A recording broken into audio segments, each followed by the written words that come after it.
Technology, or AI in this case, it can accelerate progress. It can amplify growth. It can even delay collapse. But it can't replace political responsibility, shared sacrifice, or political legitimacy. It just simply can't.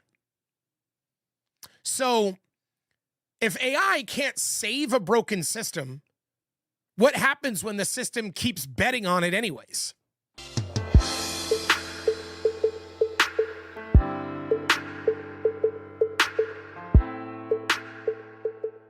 Investment in artificial intelligence can be extremely net positive. We also have to consider that it's capital intensive, energy intensive, and data intensive.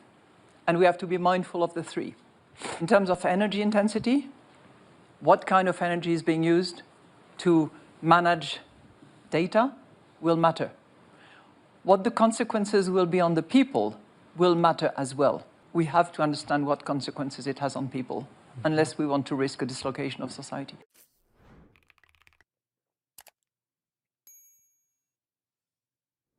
Every generation believes its breakthrough technology will fix what politics failed to. But it never has, it never does. Technology can accelerate a healthy system, but can it save a broken one?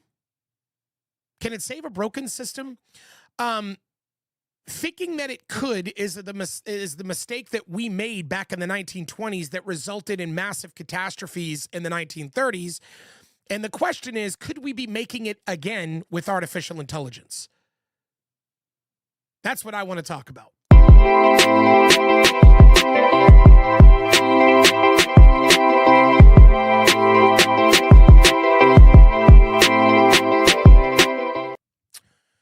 So while everybody was talking about Donald Trump and his stupid speech at the World Economic Forum, getting distracted by that, a much more important conversation was happening.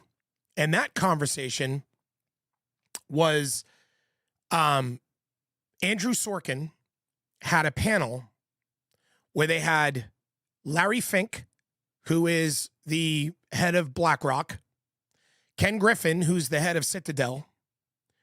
They had the famous author Adam Tooze, who is also the professor of history at Columbia University. He's the director of the European Institute at Columbia. He's a historian. He specializes in global capitalism, financial crises, and basically I guess you could say geopolitics, international economics, all that type of stuff. And also the last person was Christine Lagarde, who is in charge of the England World Bank or the Central Bank of England. So you could not possibly get a panel put together of more important people talking about the most important subject of what's really the real thing that we need to be thinking about, which is artificial intelligence and its role on what's happening to America and the world globally, everything that's happening, what it's going to do economically for countries and central banks around the world, and humanitarian rights and people and how it's going to affect that, and what the long-term outcome will be for all of Earth, not America, all of Earth. And there's a lot of comparisons made to the 1920s in this conversation, because we had a lot of similar things happening in the 1920s. A lot of, technological boom was happening, the rapid growth of electricity and technology, and all of these things were happening just like AI. Basically, it was a giant curve, a sweeping whoosh, just like what AI is going to do. And there was a lot of similarities. America was still a superpower at the time. There was a lot of countries were going, looking inward, looking out for themselves, and so on and so forth. But there was also a lot of dissimilarities between then and now. And we're going to get into that, but that's what this episode is about. And this is the most important conversation. If you're anybody out there who really wants to know what the fate of the world is going to be, what the fate of your country is going to be, no matter where you live, what the fate of your finances is going to look like, and what the fate of your human rights are going to look like, this is the most important conversation being had at the World Economic Forum. But again, most people weren't really talking about that. So the reason why I have this up right now is because I want to get into the weeds here, and go over some of the things that were said and exactly what those things mean. And maybe I could help put them in layman terms for you guys, for those who don't understand, high level investment speak, banking speak. And but anyway, first I want to start with Andrew Sorkin asking Adam Tooze a very important question about the relation between where we are now in the 1920s and what his response was. Let's get into that real fast. To give us some historical context to this moment, because there are some remarkable parallels. We are going through a remarkable boom right now. Some of it's technology related. There was a technology related issue then. There were all sorts of monetary issues then. Tariffs, which came a little bit later, but you can start to see what that looks like. Thank you so much. It's a real pleasure to be here, and I do want to express my thanks to that. Now, before I let him say what he's about to say, you guys need to understand that this man is brilliant. He is absolutely brilliant and one of the smartest minds on the planet when it comes to discussing finance, power, and geopolitics and how it shapes world events, which is what my show is about. It's what the Executives Playbook is about at the end of the day. This guy encompasses everything that my show is about. He is absolutely brilliant. He authored books like Crashed, The Deluge, Shutdown, books that you should definitely go buy. He's a genius. And, he's the founder of the influential newsletter, The Chart Book, which if you're somebody who follows this channel, you should absolutely follow that newsletter. Anyway, let's get into how he answers this question.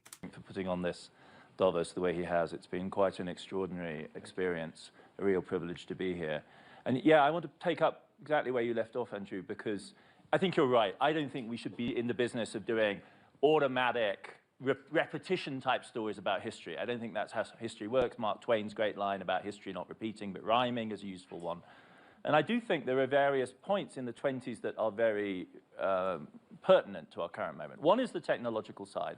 It really was a moment of a new era, especially in electrical technology, but also in mass production. So this is the era of Ford, quintessentially. This is when Fordism becomes a global phenomenon.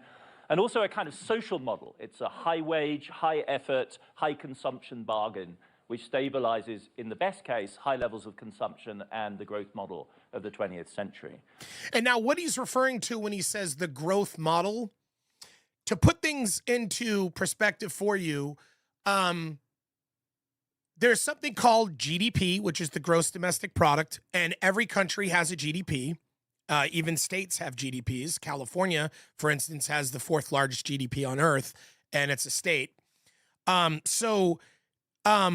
What they mean by a growth engine is that these advancements in technology are key when it comes to creating that growth. So if the world was a zero-sum game and every dollar meant you took a dollar from someone else, then the GDP would remain stagnant. It would just be the same. The idea, the truth is that every dollar actually can create more dollars, and wealth can create more wealth.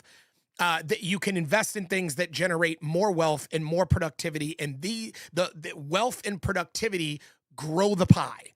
And so what he's talking about is that the technological place that America and the world was in the 1920s was a massive growth engine to the GDP, not just for America, but for countries all over the world, during the 1920s, which is very similar to where we are today.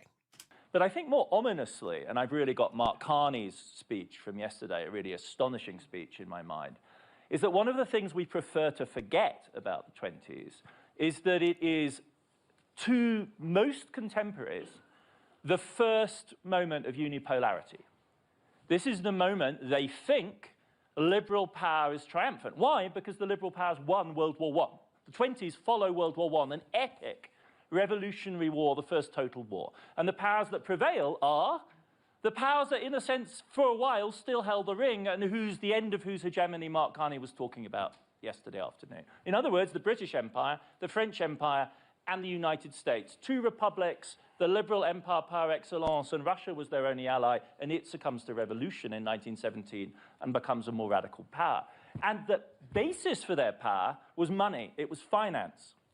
It was the dollar's hegemony in the 1920s that was supposed to anchor this world that was otherwise really fragile. So for me, the haunting evocation of the 20s is this was I mean collectively people like us's first effort at stabilizing the world.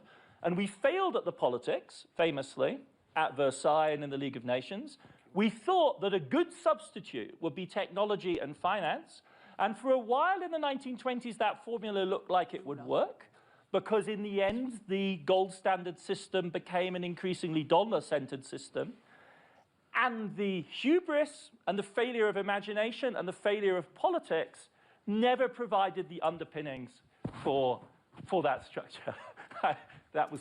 So what he's saying there, which is so unbelievably true, is that the thing that sort of made international powers believe that we could move on from the archaic past that we once had and create international pacts where countries can work together and things could be more civilized was that money could replace politics, that money and banking and finance would save things, and that we didn't need to worry about politics at that time. And what happened is we were wrong.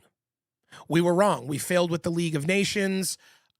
Things did not work out the way that we thought. And the reason why was because countries around that time began to look inward rather than wanting to partner with other countries. Countries became selfish. As the technological boom happened, countries became very self-aware, like, oh, well, we better look out for ourselves. And with technology booming, and they started placing tariffs, and there was arguments over currencies and we had a lot of different people, a lot of different countries with different currencies set up, and what currency would become the dominant currency and all of this stuff. So we thought that at the time, the world leaders at the time thought that money would work things out and finance would work things out, but they were wrong.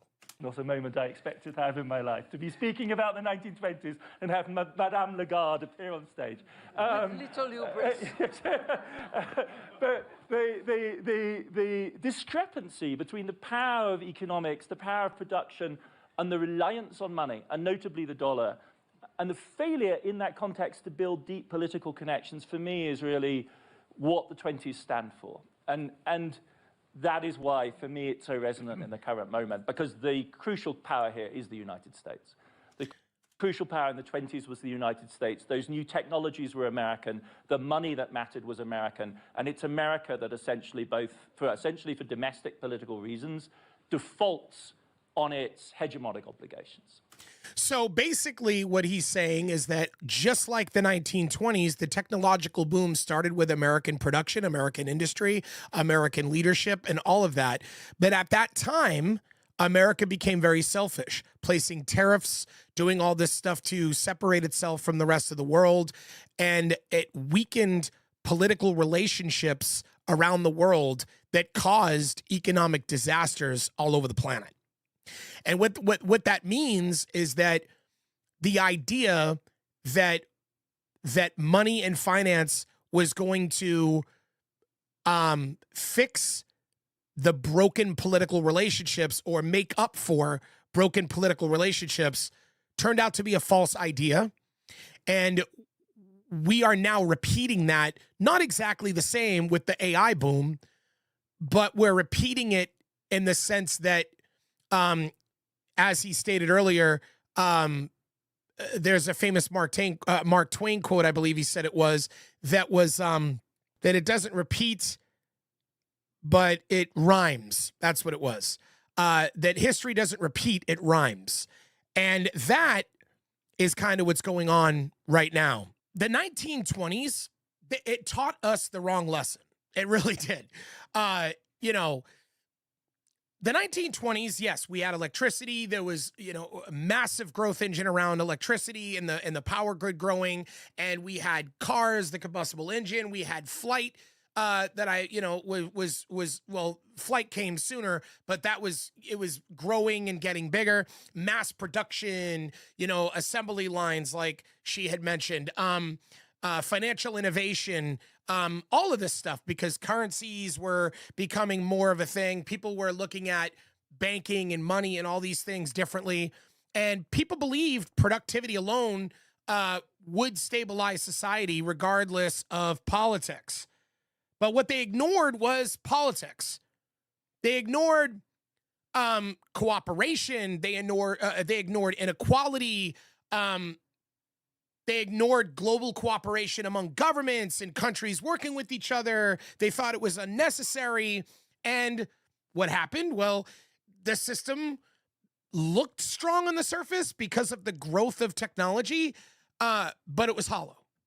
It was hollow because they confused innovation with stability. So this is where Andrew Sorkin quotes Christine Lagarde. I believe I said her name was Christine earlier. Sorry about that. And basically, she breaks down, keep in mind that she's the president of the European Central Bank. She's probably one of the most, she's the managing director of the IMF.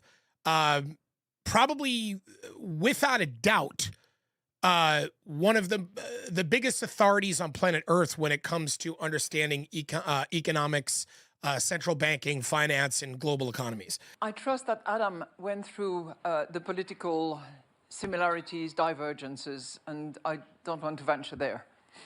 What I meant in my speech, which was back in 24, so things have changed since that, and they have not changed for the better. What I meant to compare is the technological breakthrough that took place in the 1920s. Whether you look at the size and scope of the electrical grid, whether you look at the combustion engine and its developments, whether you look at the assembly lines that were developing, those were technological breakthrough that took place in those years and decades. So she's saying, when you look at the growth of electricity, how the grid grew, when you look at the combustible engine, how people were able to travel faster and across large scopes of land much quicker. When you look at the invention of flight, airplanes, all this stuff that took place during the 1920s, that is the technological breakthrough then, which is obviously, you know, she's just pointing out the comparison between the breakthrough then and what we're dealing with now with artificial intelligence. At the same time, you also had a stock market that was doing very well.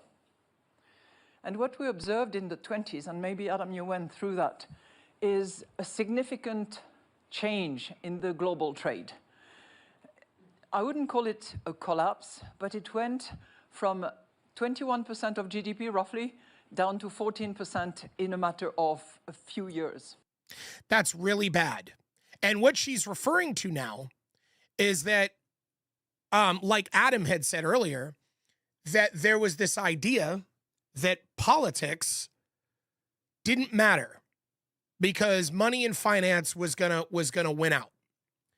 But what she's stating right now is basically kind of reiterating the point he made, that it actually, the lack of politics and the lack of geopolitical relationships and international partnerships was single-handedly responsible for driving down growth from 21 to 14% in a matter of a few years.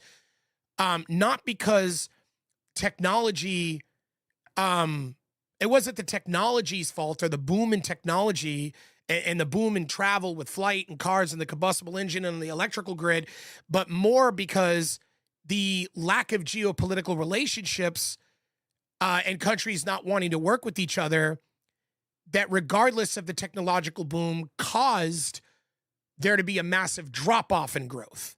It shrunk the GDPs around the world. So what we're looking at now is galloping digitalization of our economies with a particular focus on artificial intelligence. We're seeing stock markets that are doing extremely well, particularly, well, not only in advanced economies, but also in emerging market economies. And we are seeing a fragmentation of geopolitics, more on that and to be continued, which is accompanied by an increase of the tariff, of the import and export restrictions in almost all categories of products. So, and this is unprecedented as long as WTO observes those restrictions. We're not seeing yet the collapse of trade in the numbers that I have mentioned. Not yet. It's still holding. It's declining a bit, but it's still holding. Question is that going to hold? Yeah. How long until we see a collapse of world trade? Because if countries aren't working with each other and refuse to, they're all looking inward and trying to be protectionists of their own economies, their own military, their own, same thing that Trump is doing in the United States. Which, make no mistake about it, as much as I didn't understand before why Trump was doing that, I understand why he's doing it now. Do I agree with the way he does things? Absolutely not. But do I understand why he's having an America First protectionist attitude with certain things? I do, because we're not the only country doing it. Countries around the world are doing it. Everyone is doing it.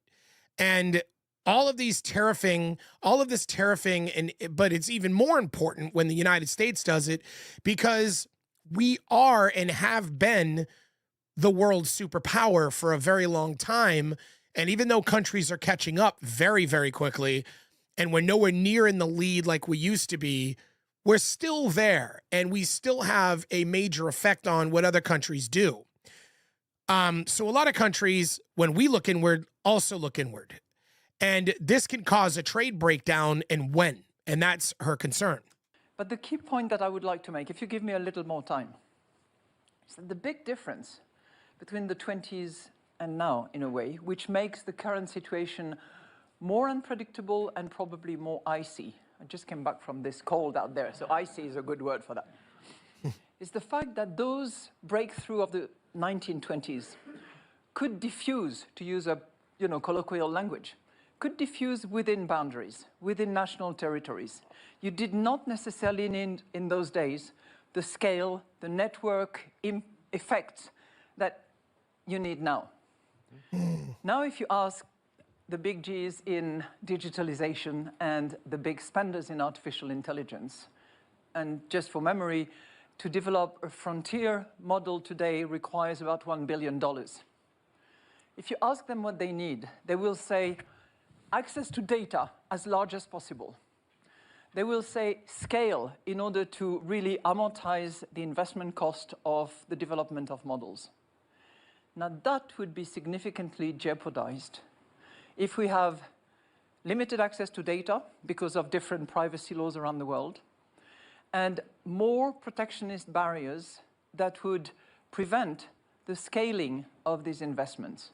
Now, I might be having an overly negative and pessimistic view of what we are seeing at the moment, but I think that's a real threat.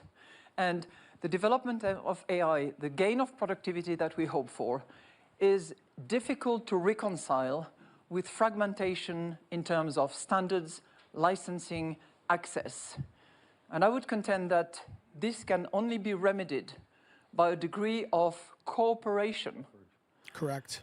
That is going to be a factor of willingness of people to accept and tolerate different paradigms, different cultural preferences, and different views of the world. It's difficult.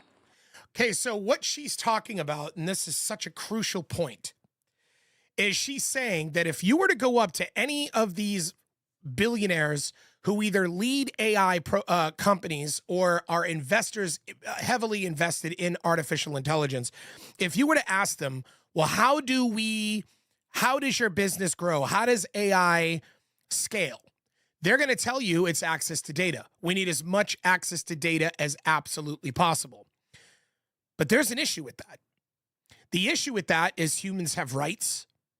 The issue is that people have privacy rights. We have privacy laws. Every country has different sets of laws.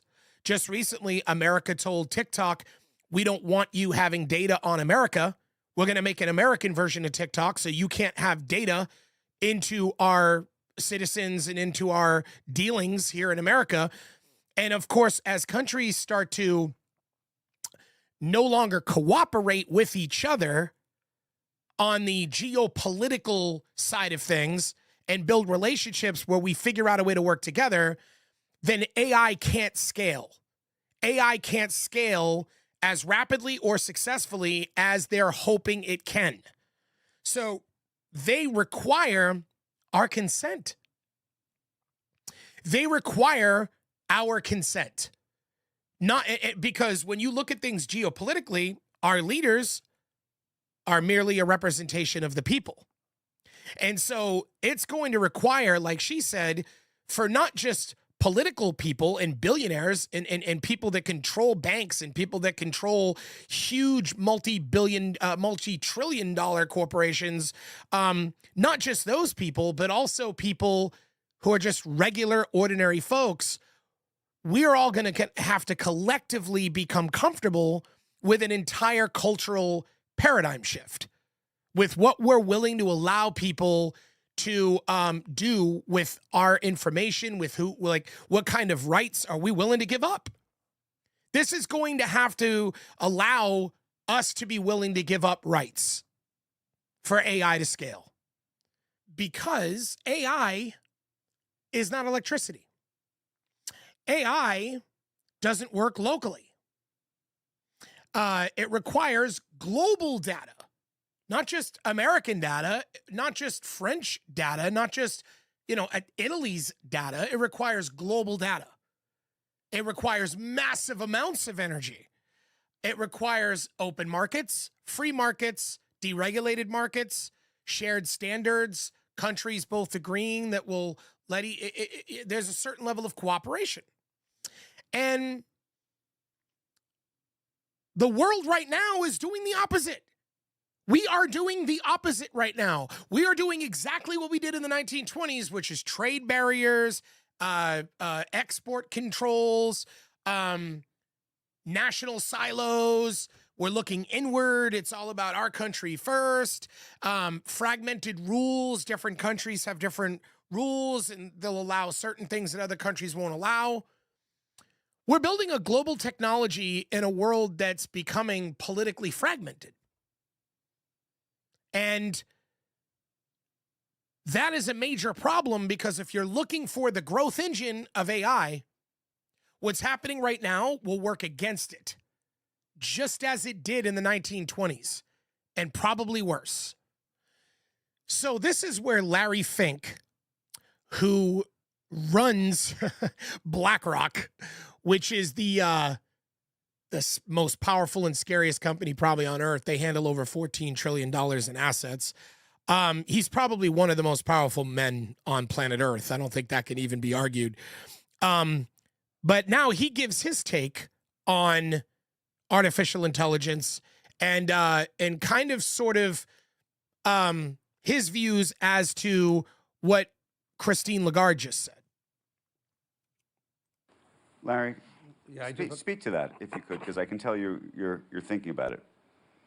Well, I spent a lot of time on it, and I think what Christine said is a foundation of a major issue.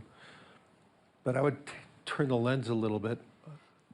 I think for the Western economies, if we don't cooperate, if we don't scale, China wins. There's enough population there. Privacy laws are obviously quite different there, and so the data that they can accumulate, which is giving them a dramatic advantage And I think that's going to be one of the big overwhelming things. When people ask me, are we in an AI bubble? I said, I think there are going to be some big failures, but I don't think we're in a bubble. But that being said, I would much rather say that we need to spend more money to make sure that we're competing properly against China. So right away, Larry Fink is making a point that when Christine Lagarde said that it's going to require cooperation between nations and it's going to require cooperation from ordinary people, accepting new cultural paradigm shifts and so on and so forth, and giving up some of our rights, which is essentially what she was saying, not saying. Larry Fink makes the point that China doesn't care about human rights, never has.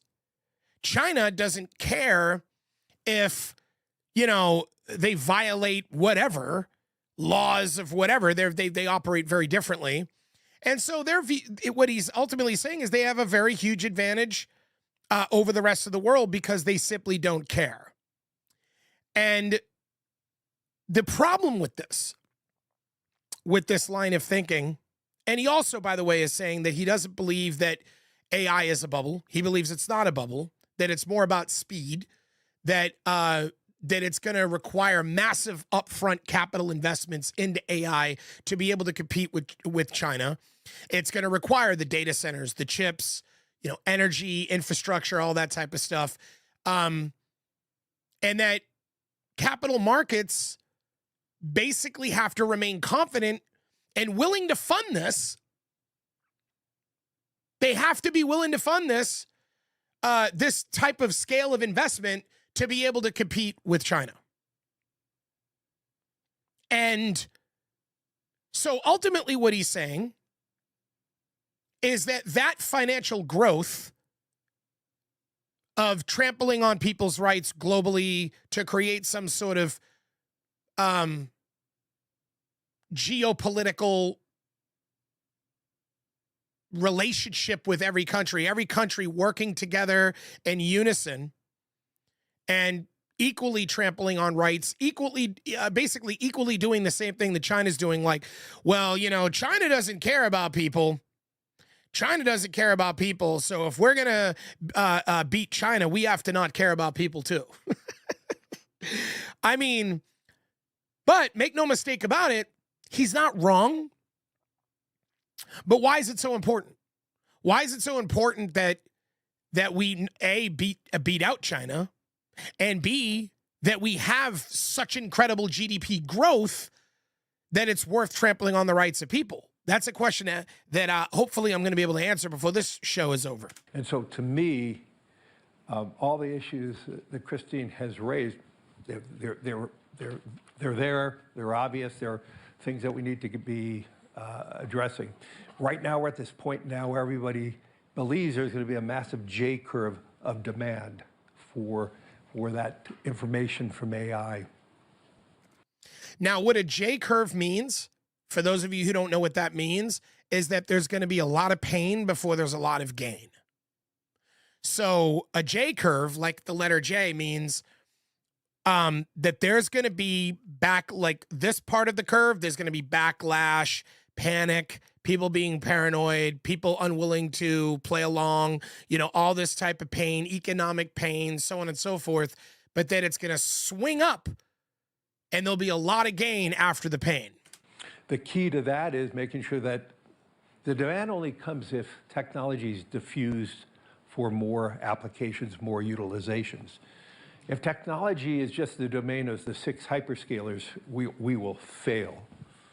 And so to me, it is, and we don't have enough information yet, the key, how fast we diffuse it, how quickly is it adapted and adopted, to me are going to be the 2 key characteristics.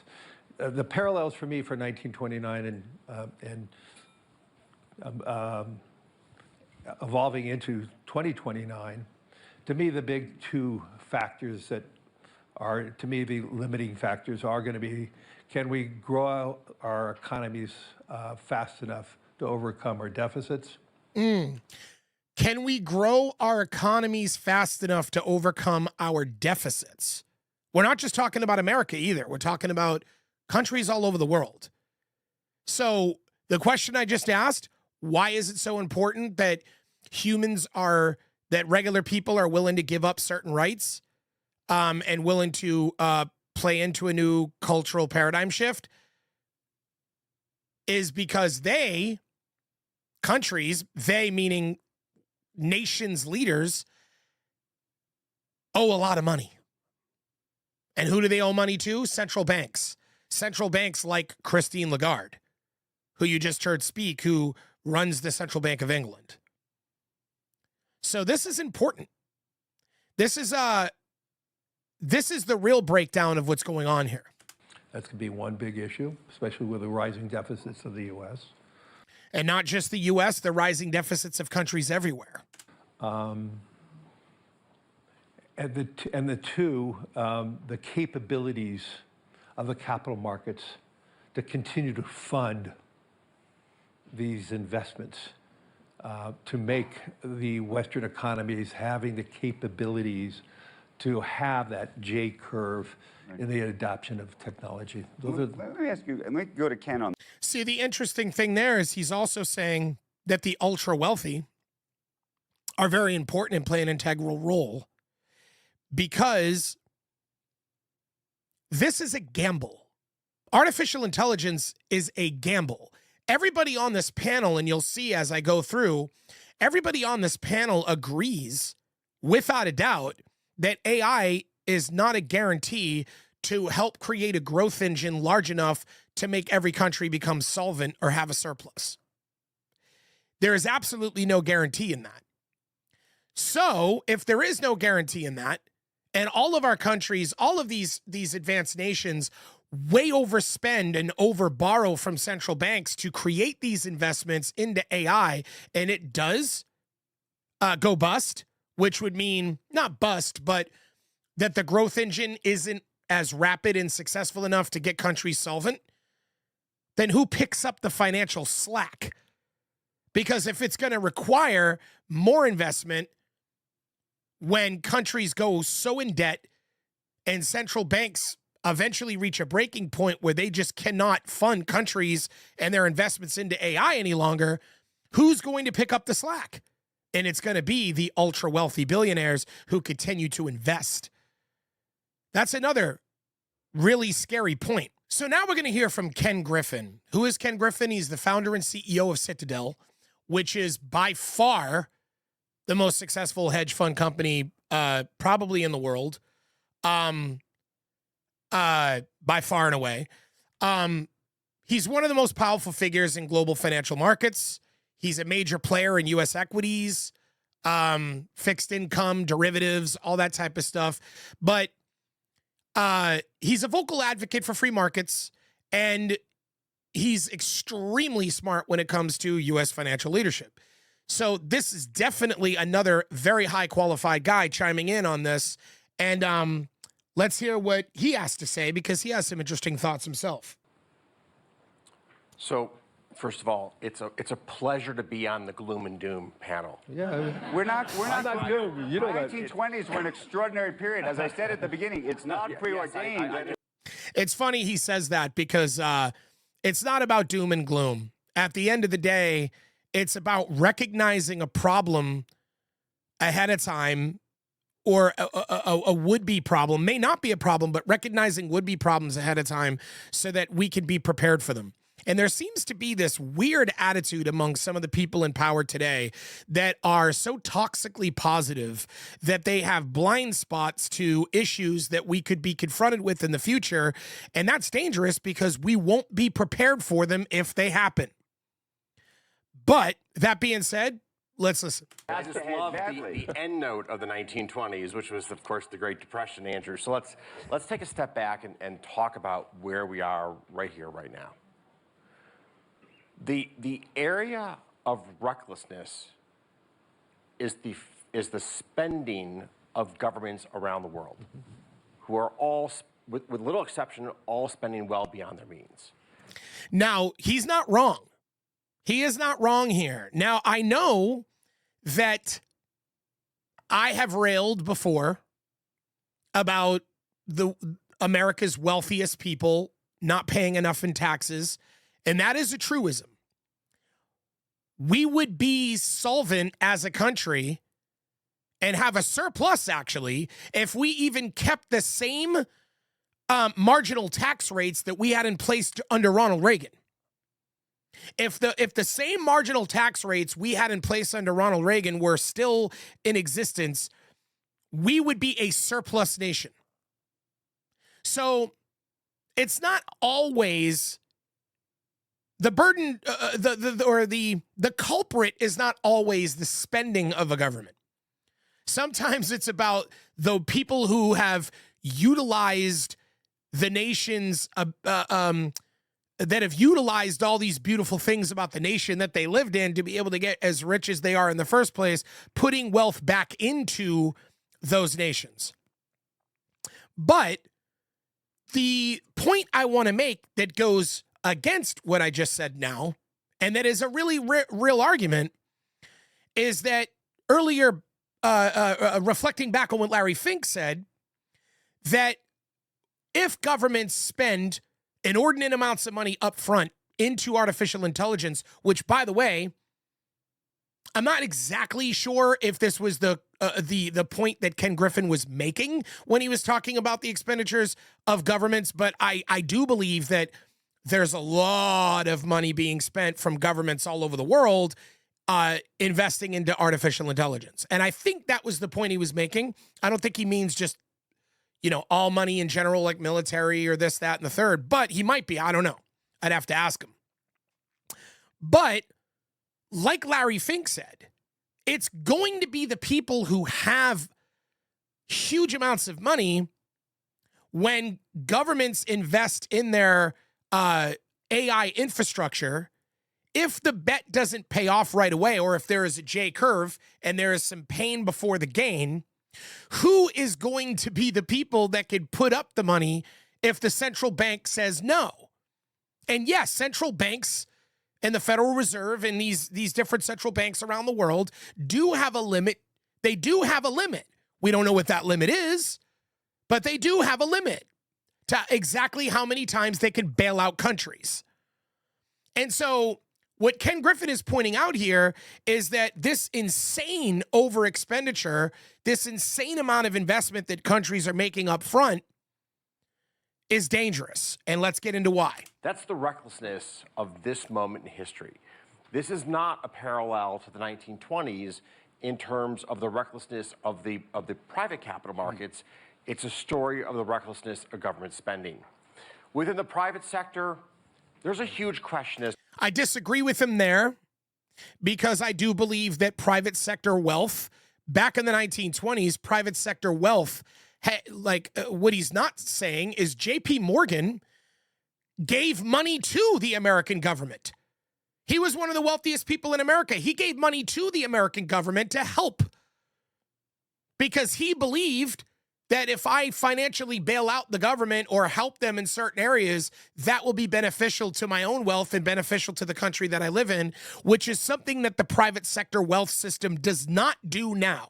So I disagree wholeheartedly with that statement. But moving on. To where AI will take us. And I was carefully taking notes and listening to what Larry has to say, or to what Madame Lagarde has to say, because this is one of the big issues of our moment. Will AI create the productivity acceleration that is honestly just hoped for in Washington and in the halls of government around the world as a way to overcome the profligate spending that we're currently engaged in? Like, the world needs a savior, and the hope is that AI is the savior that we need for productivity. And the challenge with this is it may or may not be. We just don't know yet. Now, there's a tremendous amount of hype around AI, and in some sense, the large AI companies need to create that hype to raise the tens or actually hundreds of billions of dollars of investment that are going into the field. Like, you wouldn't be able to raise hundreds of billions of dollars. We'll spend, and Larry can probably correct me on this, but roughly $600 billion this year in CapEx for data centers in the United States. Yeah, I believe it's more, but I think it to be larger. yeah, he said the same thing. Yeah, I think it's more. I think it's like 900 billion. I think America spent almost $1 trillion on data centers around the country, building these giant AI data centers in giant farmlands, and we're not even going to get into the problems that that's creating with farmland and all kinds of stuff like that. and how many regulatory measures were removed so that they can do this, but I understand why. However, there's a huge concern that when you spend that amount of money on data centers, if AI is rapidly advancing so quickly, if AI is rapidly advancing so quickly and the technologies of AI are just moving at such an exponential rate forward in terms of its evolution, then if you spend $1 trillion on data centers right now, are they going to be completely obsolete in 3 years?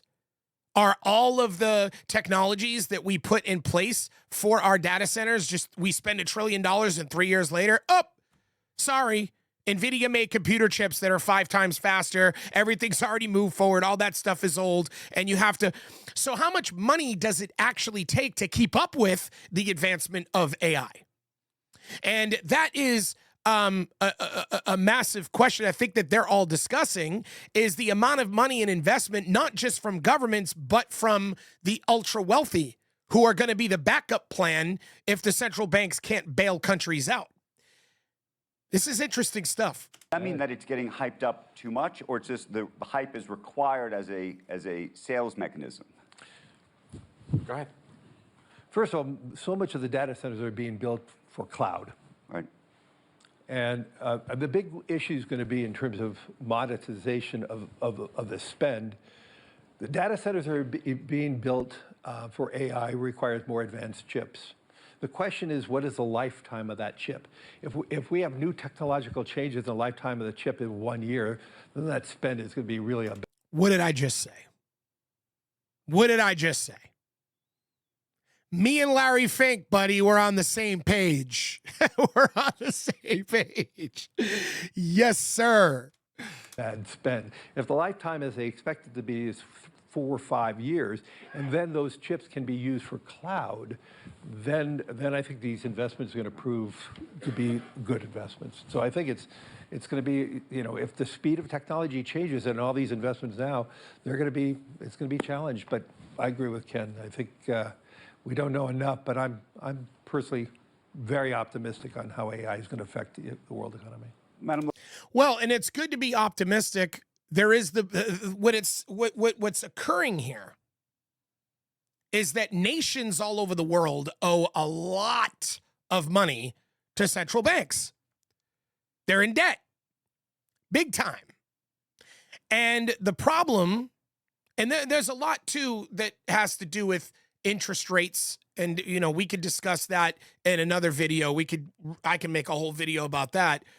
But what they're attempting to do here, or what they're hoping to do here, is that if there's enough upfront gamble, enough upfront investment, ridiculous trillions of dollars upfront in AI growth, that would create enough productivity and enough financial growth in the GDP to be able to grow bigger than your debt. Not just America, but other countries around the world and other advanced countries. And that this is the solution to the debt crisis. However, they're also stating that they're just not sure. They're just not sure if that's going to happen or not. That's the hope. But what happens if it doesn't happen?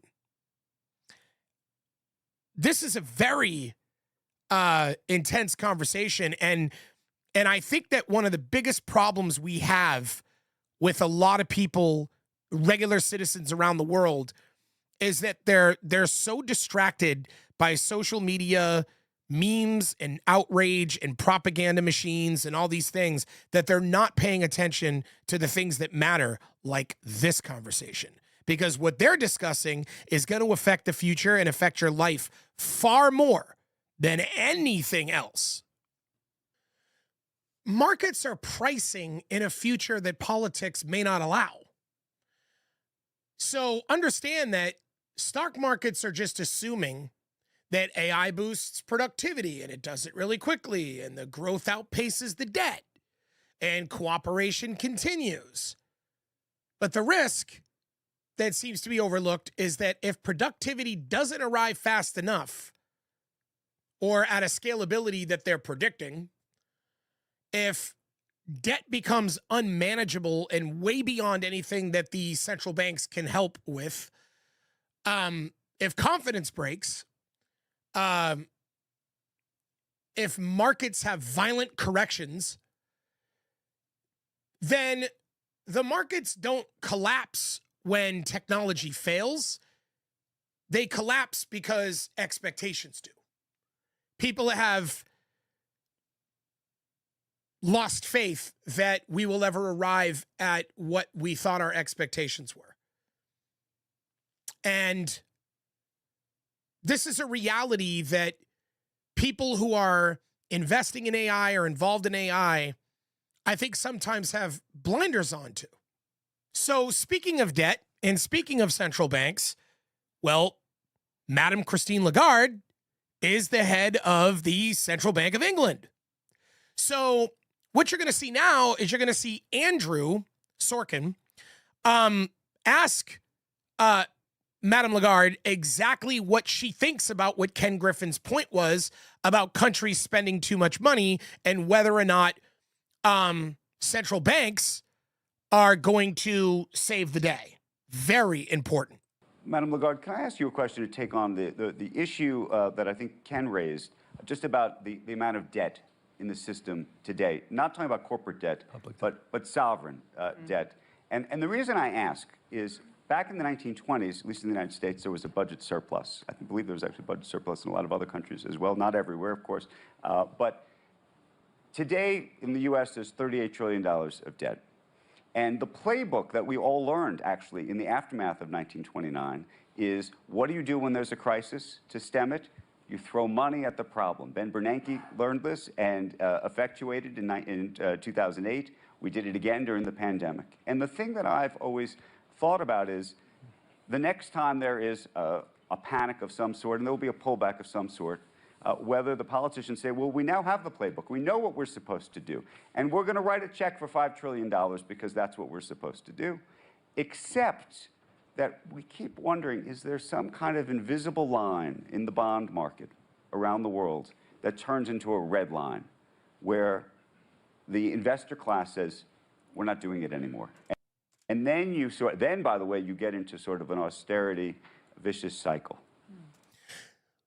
I love Andrew Sorkin. That was such an unbelievably incredible question. The research he's done, especially referring to what central banks were doing back in the 1920s and how they were thinking then versus how they're thinking now, super well informed and an incredible question. Let's get into that answer. Two things. I'm not going to address your question right away because I want to come back to a point that was made by both Larry and Ken, I think. And I'm not denying that investment in artificial intelligence can be extremely net positive and will deliver productivity gains, the amount of which is questionable. And you have a spectrum that is quite large as to how much it will deliver. But I think that, to come back to my minimum cooperation needed for that, we also have to consider that it's capital intensive, energy intensive, and data intensive. And we have to be mindful of the three. So what she's saying is that it's capital intensive, data intensive, and what was the other point she made here? Hold on, I want to hear her say that again. Energy intensive. And energy intensive. And energy intensive. And data intensive. Very, very good point. Because it's not just the money, which is the capital intensive, and not just the data intensive, which is going to mean that it has to trample on rights and it's going to change societal norms across the board and around the world with how nations treat people's private information and so on and so forth. But energy intensive, and what this is going to do to the electrical grid, because the resource of money is only just one aspect of it. The other thing that is required to run these data centers is an astronomical amount of energy.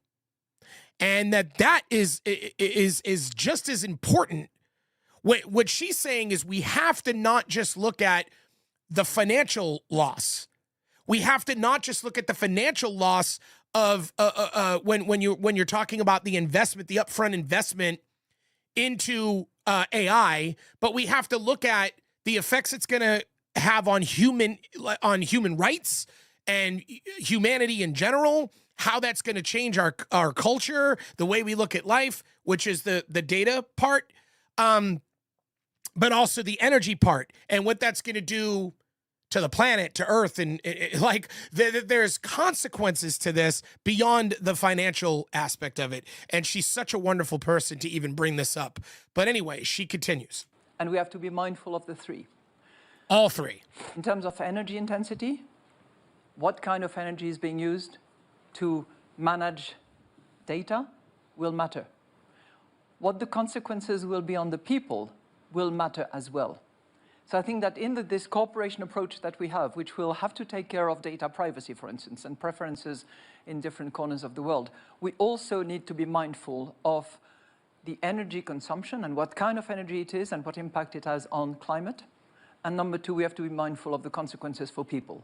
Because unless we move in this dream world of Kane's, where working is a choice in a way, which I don't see on the medium-term horizon, we have to understand what consequences it has on people, unless we want to risk a dislocation of society.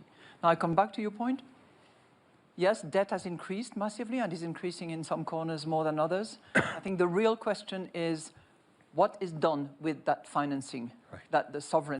So now she's getting into the original question that Andrew asked her about whether or not central banks can heroically save the day when countries overspend on AI investment. Are accumulating. Not all debts are the same. Debt that is invested in necessary, productive projects or necessary for security purposes will always find people to finance it. That's my assumption.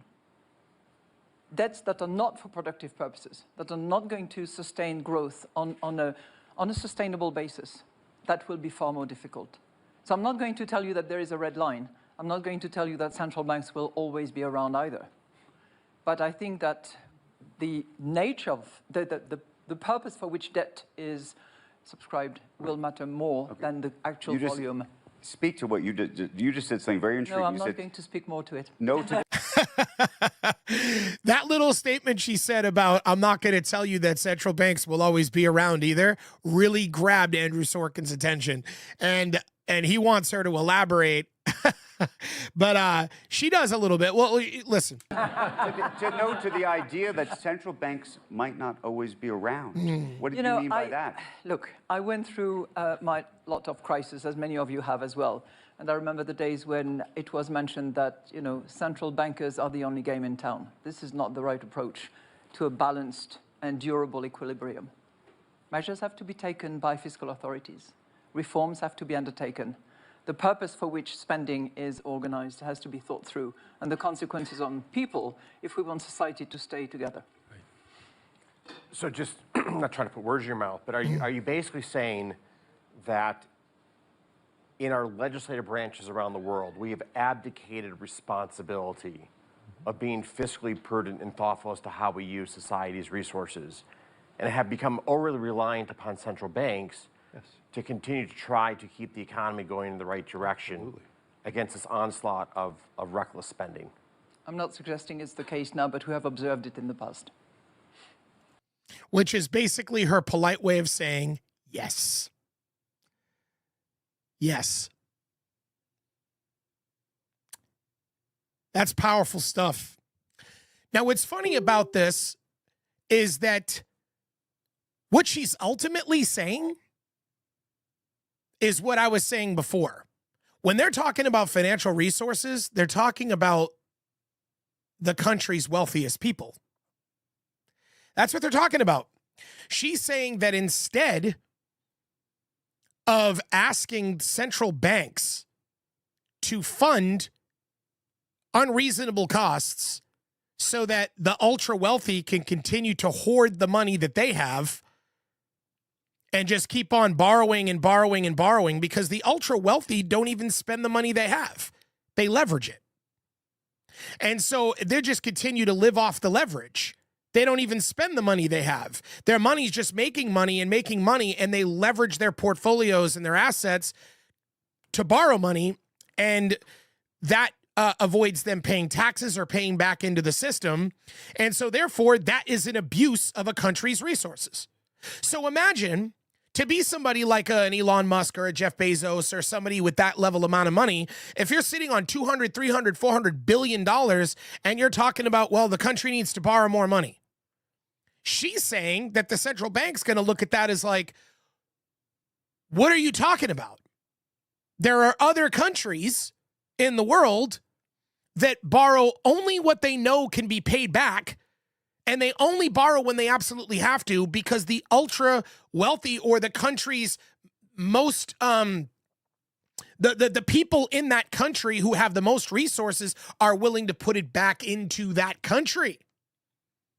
And so that wasn't a threat, I don't think, but it was a mild warning.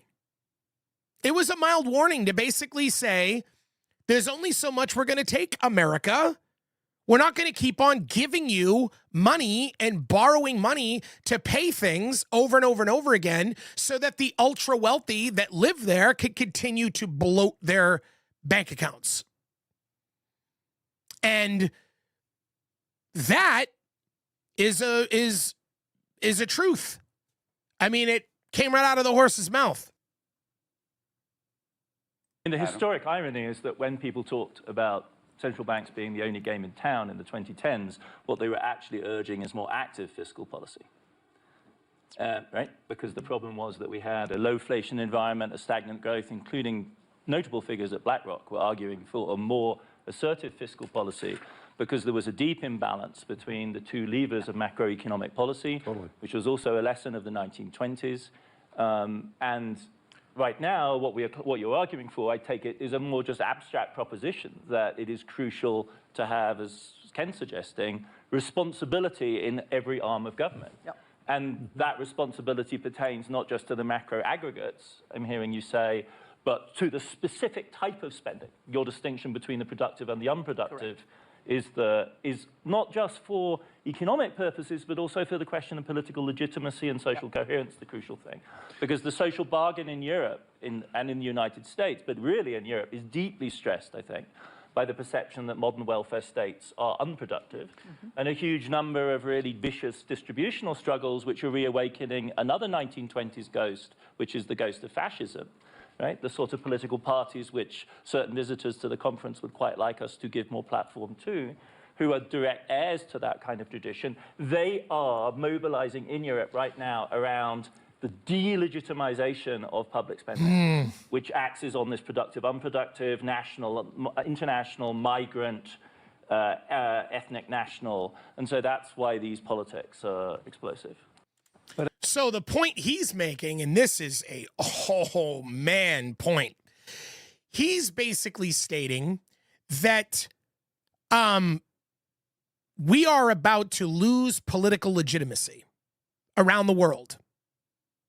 And that the real concern here is whether or not we're waiting on AI to save the day or not, whether or not countries will be able to have a growth engine large enough to arrive at a surplus, whether or not any of this is going to take shape, that those are all issues, but that the real concern is whether or not we're going to have a geopolitical collapsing around the world before that can happen. Because people have lost faith in their institutions. There are people, not just in America, but in countries all over the world, that have arrived at a place where they no longer believe that the country is even spending money on the things that they say they're spending it on. And That is a huge problem. Another thing is that he goes to speak to the idea that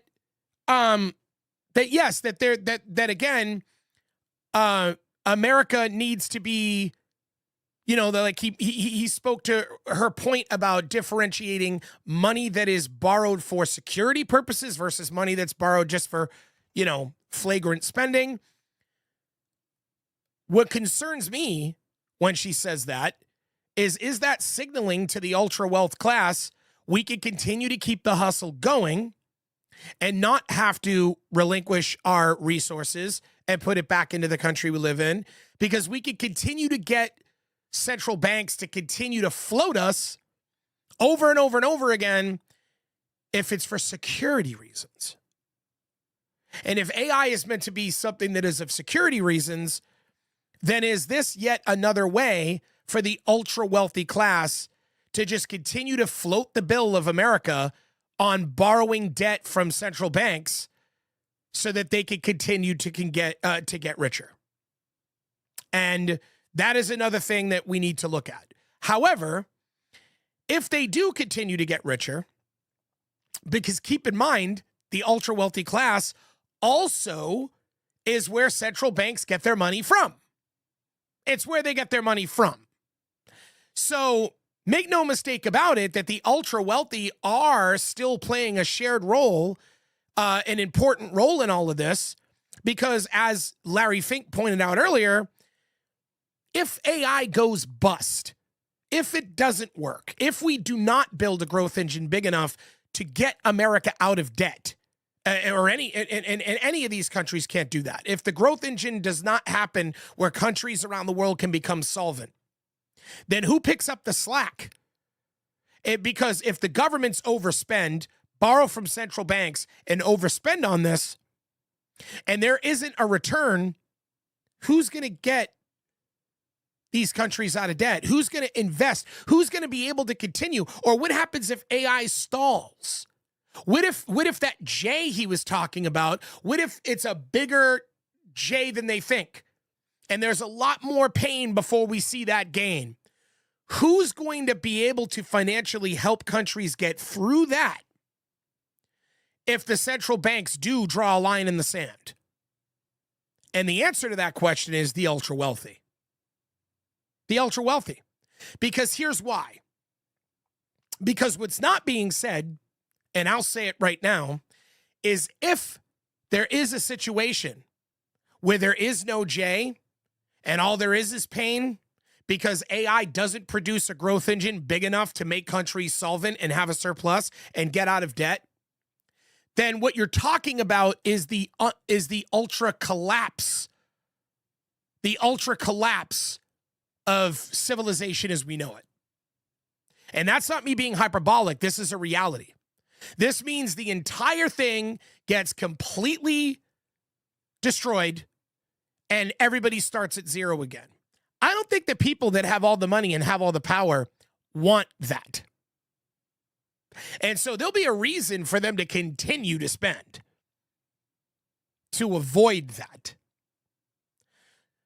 So understand that when they talk about securities, when Madame Lagarde talks about, there's a difference between debt for securities and debt for frivolousness, understand that part of those securities is making sure that the ultra wealthy and powerful remain ultra wealthy and powerful. And that's not me trying to, be some sort of, I'm not an anti-capitalist. I'm incredibly pro-capitalist.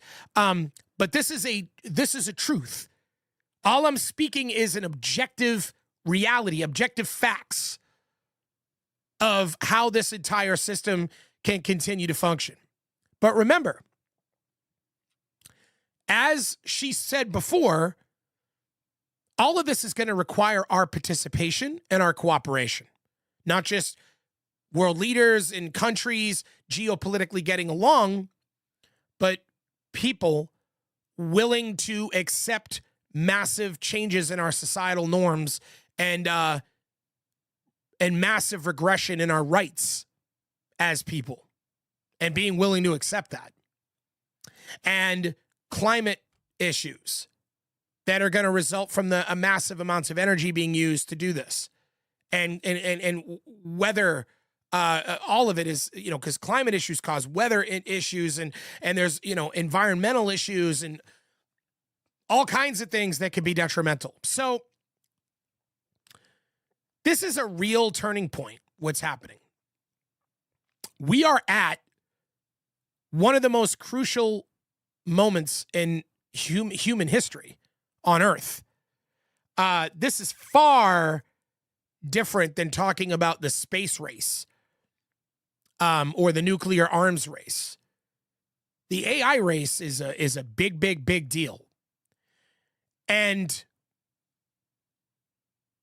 I think my final takeaway is that if you're somebody who's in a privileged situation right now where you make enough money to be able to utilize AI to benefit your life and your business and be able to receive growth, we're going to have that K economy happening, right? So in a K economy, you have people that are at the people here are going to keep getting richer. The people here are going to keep getting poor. It's the K economy. People who don't have the money to take advantage of AI are going to continue to fall through the cracks. People that do may be able to wind up in a financially well-off situation. But what it looks like to me is this is boom or bust, because all of them can agree that this is a 50-50 thing. We don't know for a fact if AI is going to do what they think it's going to do in terms of growth engine and getting countries out of debt. We don't know. We know that it's going to require massive energy use, humans willing to accept the decrease in their rights, and massive investment, financial capital investment.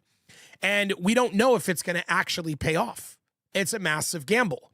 So if you're an investor right now putting money into the stock market, what's going to happen is in the next 5 to 10 years, AI is either going to make you one of the wealthiest people in the world,